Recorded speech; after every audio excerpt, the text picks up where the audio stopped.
Hey sports fan, this is Steven Hill for JustMyPicks.com. I'm going to bring you a special 2014-2015 breakdown of the top running backs in the NFL going into next season.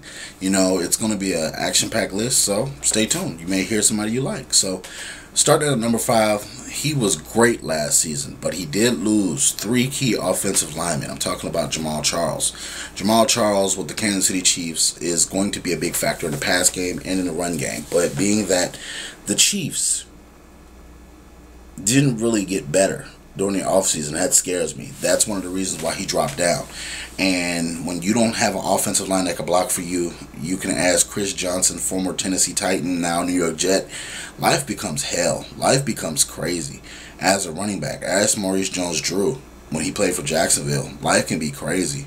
Now he's with the Raiders. He has a little bit of life. So Jamaal Charles, dynamic receiver, when he's at the receiver's position, coming out the backfield as a running back, you know, and he can run the ball very well. He's elusive. He's very fast, one of the fastest running backs in the NFL, and he catches the ball well. From what we saw last year with Alex Smith in the screen game, every screen seemed like it turned into a touchdown every time it touched Jamaal Charles' hands. So that's a good thing for Andy Reid's offense. He potentially could be the lightning rod that start them up yet again this season to start that successful run. I know they died down a little bit lately, but that was because they were dropping like flies from injuries. If that offensive line gets better, he possibly could move up this list.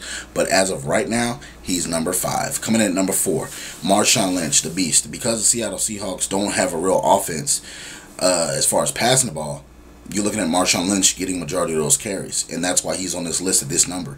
I'm looking at his count, and potentially he could be at 250 as far as rushing the ball, and that's a good thing. And Marshawn Lynch, as we all know, gets stronger as the game goes on, with 8 games being in that home field where they have one of the best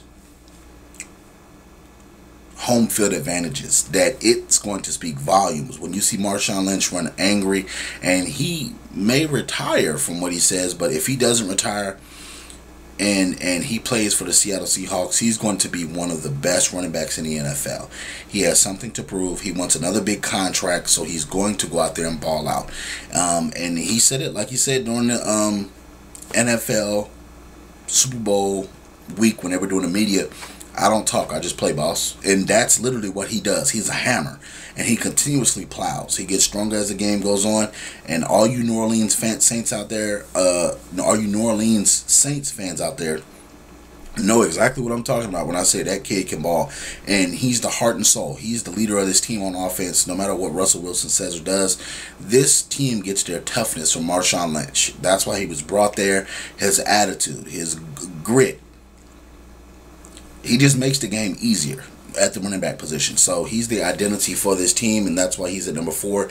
He'll get plenty of carries this season because, you know, Percy Harvin can't stay healthy. They lost one of their best wide receivers to the Detroit Lions. So you're looking at this team being back to the basics, running the football each and every week and trying to outpound people. So that's why he's at number 4. Number 3, Matt Forte. The guy has a lot of offense around him. You look at Alshon Jeffrey, Brandon Marshall, Martellus Bennett. You're not going to be able to sit 8 or 9 people in the box. You're not going to be able to just rush the passer at will. Because they have all those weapons on the outside, you can do single-to-single coverage. All Matt Forte has to do is beat you in the run. He has to beat you on a read, and you're gone in the flat. So Matt Forte, he can catch the ball also. We've seen him do that extremely well. If he could only stay healthy for a full season, this offense could be dynamic. You already see what Jay Cutler can give you.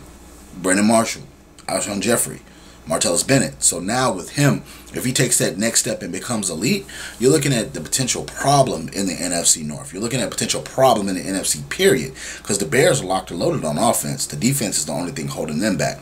Matt Forte is a good durable running back because he can do both. He can run the ball very well. He can catch the ball at the backfield. He can even line up as a wide receiver, as we've seen in the last couple of years. So that offense has a chance to evolve and go a lot better.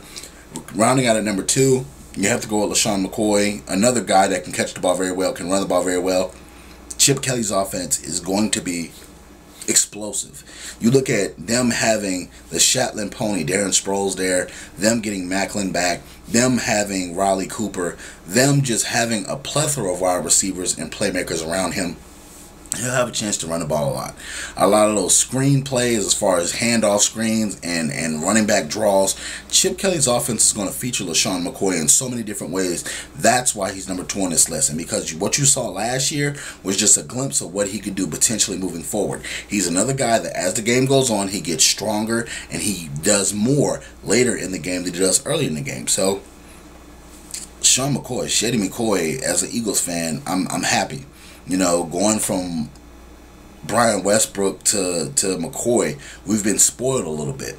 And so I took a closer look at his numbers, a closer look at his projections, and he's going to be a little better than he was last year because I think he'll have more touches. Because Deshaun Jackson is no longer there, they're going to have to replace that production, those 6 or 7 catches a game. That could be 6 or 7 rushes. That could be 6 or 7 passes his way. So he'll get that extra ball or 2 or 3 as far as the game goes on in the future. So it's setting up for him to have a great year. And as we all know, the number 1 guy. His talent's being wasted in Minnesota, but Adrian Peterson.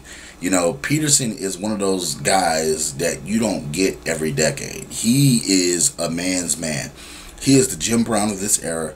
Very fast, very physical. He can't catch the ball very well, but the young man can run his ass off, and that's what matters. He is not probably going to make the playoffs. His team's probably going to finish in 4th or 3rd in the division, and it's just sad. I hope that they trade him to another team where he can really contend for a Super Bowl someday. Phenomenal playmaker. And it's just crazy. It's crazy because it's almost like he's the Barry Sanders of the Vikings. He's got all the talent that can do all the things almost, and yet he's stuck on a team that is horrible. And I mean horrible. So it's I hope a team trades for him that can really use him and that can really make a push for the playoffs, because I want to see AP in the playoffs and I want to see him break a lot of more records. I want to see him go for the 2K. I want to see him do all the things that he set out to do. He should be able to get it because, let's face it, the offense is going to be horrid from the passing. So these are my top 5 NFL breakdown of the top 5 NFL running backs going into next year, 2014-2015 season. Leave your comments in the comments section below if you don't agree, if you agree, if you got 5 people that you want to put in there your own self. So don't forget, subscribe to my YouTube channel each and every week. Don't forget to check out justmypicks.com for all the breaking news in sports, all the developments in sports. And share my my videos in your sports group. Make sure you share them. Make sure you get people to subscribe so we can debate with you and them each and every day this week. Thank you very much, and you have a great day.